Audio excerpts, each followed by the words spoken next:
These young people are amanu bi rabbihim. They are the ones who've held on to their faith, the most basics of their faith. I don't expect our young people to become scholars and experts of the Arabic language and tajweed and Quran and memorize and all of that. Those of you that are doing that, I'm so proud of you. And those of you that haven't even taken a single step in that direction, you don't know how to recite a single word of the Quran. That's not your fault, but the fact that you can still hold on to your faith. And the fact that you can still make a commitment to Allah and say, Ya Allah, I want to be strong. And I know where I'll get my strength. I'll get my strength from your words. So I'm turning to your book, Ya Allah. Make this journey easy for me.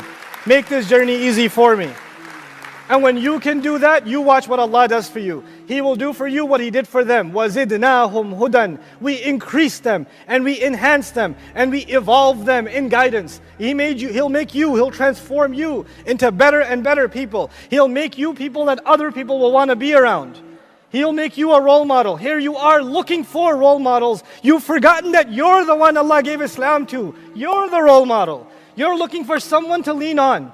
You're the one that everybody else has to lean on. Learn to stand up. This book will help you stand up. It is high time that the youth stop complaining. They stop saying the pressure is too high. I don't know how to handle it. You are the people Allah chose for this generation.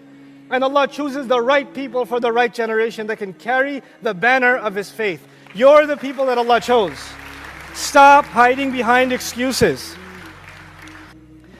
Of the 4 ayat I told you, that summarized the whole story. The first of them was they went into the cave. The second of them was they went put to sleep. The third of them was they woke up. And the last of them was that He's telling the story for a purpose. And by saying that, نَحْنُ نَقُصُّ عَلَيْكَ نَبَأَهُمْ بِالْحَقِّ, we're narrating the story onto you for actual purpose. By saying that, Allah is teaching you and me that there is such a thing as learning the story and not understanding its purpose. There is such a thing as learning Islam and forgetting the purpose of Islam. There is such a thing as gaining a lot of knowledge without purpose. There is such a thing. And we have to be careful about learning with what? With purpose. We cannot lose sight of purpose. Everything we do must have purpose. This is one of the most powerful lessons taught in this surah.